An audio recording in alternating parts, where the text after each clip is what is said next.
हम ब्राह्मण बच्चों को सबसे बड़ी अपरंपार खुशी होनी चाहिए कि हमको पिता परमात्मा ने खुद आकर के अपना बच्चा बनाया। देखा जाए जिन बच्चों को ये निश्चय होता है उनके तो पांव धरती पर टिकते नहीं हैं। अरे वाह, मुझे कौन मिला है? भगवान, ईश्वर, परमात्मा, परमेश्वर, जिसको सारी दुनिया ढूंढ रही है। करोड़ों सन्यासी घर बार छोड़ कर के जंगलों में बेचारे कितनी तपस्या कर रहे हैं, कितनी यातनाएं सहन करते हैं, भूखे रहते हैं, नंगे रहते हैं। उनको परमात्मा नहीं मिला और मुझे घर बैठे परमात्मा मिल गया। और भाग्य विधाता ने भाग्य बनाने का, दुआओं का हाथ मेरे पर रखा है। तो गीत सुनते हो, दिल से निकले हरदम बाबा, जीवन तूने बना दिया, माली तू एक मिला अनोखा, फूल जो तूने खिला दिया। बाबा की दिल से प्यार भरी शब्द ने, बाबा, ओ प्यारे बाबा, मैं किन शब्दों में आपका धन्यवाद करूं। आपने इतनी कृपा की कि मुझे अंधे को आकर के आंखें दे दी। हम तो भटक रहे थे, कांटों अर्थात विकारों से भरपूर थे, तो बाबा आपने आकर के हमें रक्षा का सूत्र बांधा है। बाबा ने इतना सहज योग बताया, बच्चे मुझे प्यार से याद करो। हमने अनुभव किया है जैसे बाबा सारे के सारे विकार, सारी मुसीबतें, सारी कठिनाइयाँ, सारे रोग चूस लेता है। कितनी सहज बात है। पर्वत को राई कर दे, राई को रुई, सूली को कांटा कर दे, कांटे को जुई। ऐसा मित्र, ऐसा सखा, ऐसा साजन कोई किसी का होगा जो लोहे को सोना बना दे? तो ये बाप मिला है। सोचो कितना कितना ऊंचा बाप है, सागर, दाता, भंडार। और अभी, अगर अभी नहीं तो कभी भी नहीं। दादी जानकी कहती है 40 दिन तक मैं एक कमरे में बंद हो गई। बाबा कहे बच्ची तुम जाओ, कहा बाबा मैं नहीं जाऊंगी, मैं सारे अपने पाप कर्म भस्म करूंगी, मुझे धर्मराज की सजा नहीं खानी है। आत्माओं ने अपने से प्लेज किया, प्रतिज्ञा की कि मुझे इसी जन्म में सारे पापों को नाश करना ही है। मैं धर्मराज से सजा नहीं खाऊंगी, मुझे धर्मराज से सलामी लेनी है। पता नहीं हमने कितने हमारे से गुनाह हो गए, माया ने करा दिया।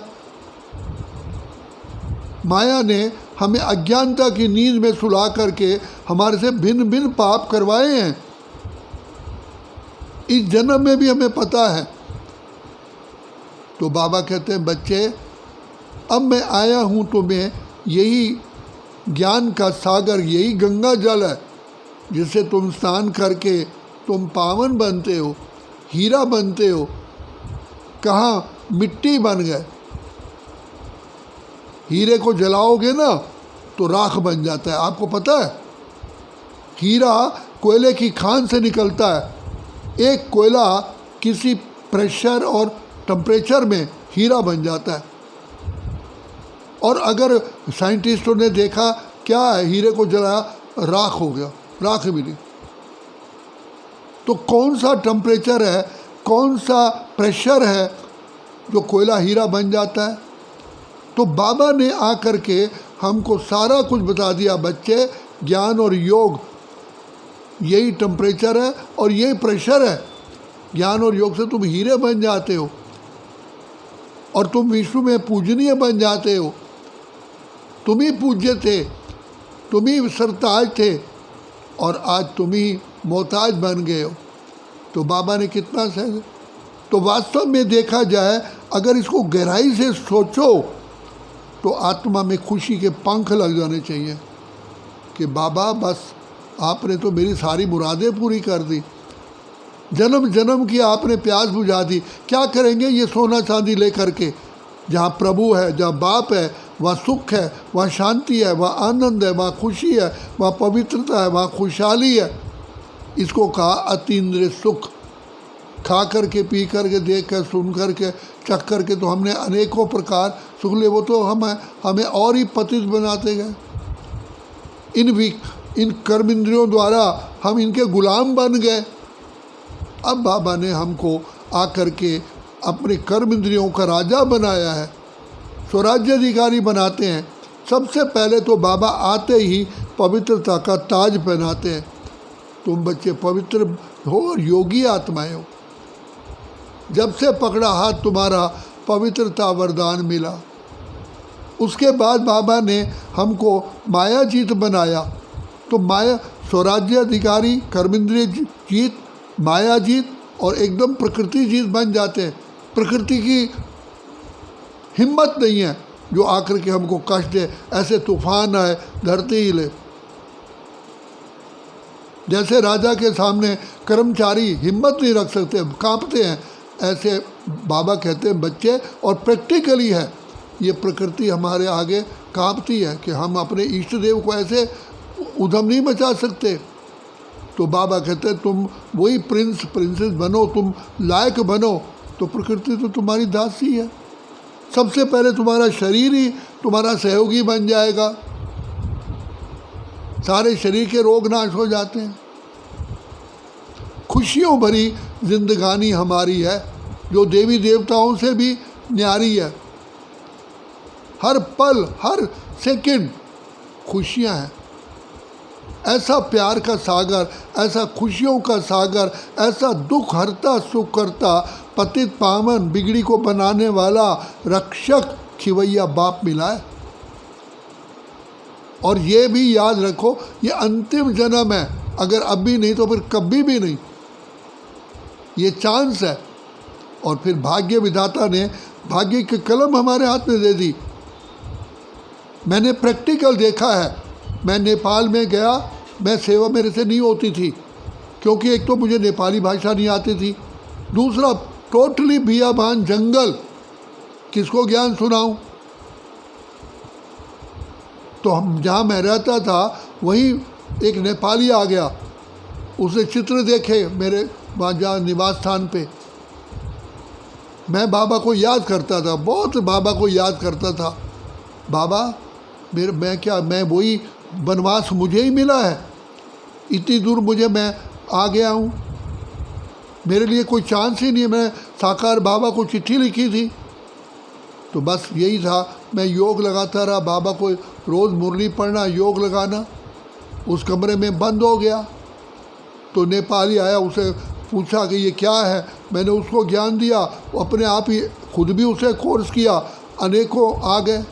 जब मैं वहाँ से आया हूँ 20-25 आत्माएं वहाँ क्लास करती थी, बाबा का भोग भी लगता था। तो ये है कमाल बाबा की, कैसे जंगल में मंगा। जब मैं वहाँ नेपाल में गया था, उसका नाम था दमक। वहाँ हैंडपम्प का पानी पीते थे, पानी आप पी नहीं सकते क्योंकि उस एरिया में पानी में तेल है। ईस्टर्न साइड में पानी नहीं पी सकते, ये तो जैसे जीते जी मर गए। तो मैंने देखा वहाँ योग लगाते लगाते पानी भी स्वच्छ हो गया। और आज दमक का रेट दिल्ली के बराबर है। विराटनगर से 75 किलोमीटर जंगल में आज वहाँ का ज़मीन का रेट जो है दिल्ली के बराबर है। और वहाँ पर जब मैं अभी सुनता हूँ वहाँ बहुत बड़ा सेवा केंद्र खुला है। और एक बार मैं बैठा था मीटिंग में मधुबन में, कहा कि दमक में धर्म सम्मेलन हो रहा है, मेरे तो पाँव के नीचे धरती निकल। जिस धरती पर मैं गया था कोई एक पंछी भी नहीं था, और आज वहाँ बाबा का इतना बड़ा सेवा केंद्र है और वहाँ पर चारों तरफ के गांव के लोग आ रहे हैं, धर्म सम्मेलन हो रहा है। और उसी बेल्ट में इटहरी एक रास्ता पड़ता है, इटहरी एक बीच में टाउन है और फिर सारा जंगल शुरू होता है। हम सड़क बनाने गए थे, वहाँ पर जितने भी पड़ाव हैं, बेलबाड़ी, पत्थरी, मंगलबाड़ी, सब जगह बाबा के घर है, सेवा केंद्र है। कितनी खुशियाँ होती हैं। भगवान ने जहाँ जहाँ हमारे चरण रखवाए। मैं पैदल गया हूँ क्योंकि वहाँ पर कोई मोटर गाड़ी तो थी नहीं। सिर पर सामान, हाथ में बाल्टी लेकर के पैदल पहुँचा हूँ वहाँ पर।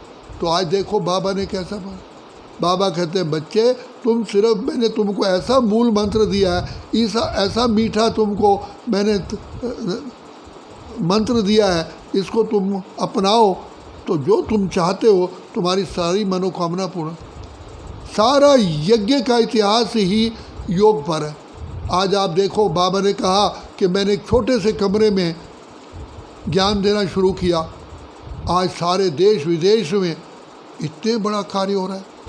एक मथुरा का सन्यासी आया धर्म सम्मेलन में मधुबन में, कहता है बहन आई थी इनवाइट करने के लिए, मैंने सोचा एक छोटा सा आश्रम होगा, यहाँ तो देखा ओम शांति भवन, सुखधाम, कुंज भवन, पांडा भवन, ज्ञान सरोवर।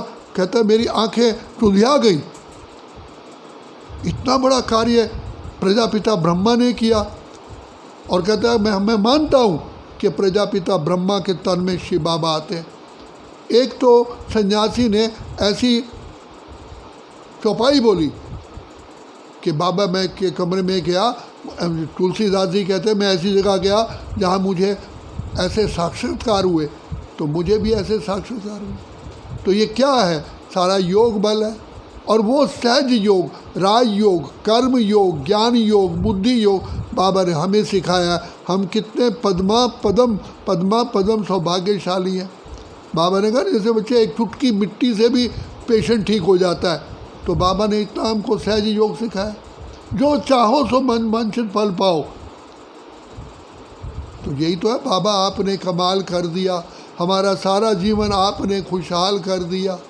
तो इसलिए इस योग को कम मत सोचो, इसको कम, इसका मूल्य मत आंको। तो बाबा ने कहा ना, कर्म और योग मिलाओगे तो सफलता भी मिलेगी, और जिन आत्मानुसार रहोगे वह उनकी भी दुआएं मिलेंगी। तो कितना बाबा ने सहज मार्ग बताया। कमल फूल समान बाबा ने जीवन जीने की कला सिखा दी। तो इसलिए इस जीवन के एक एक श्वास की वैल्यू समझो और लाभ उठाओ। अच्छा, ओम शांति।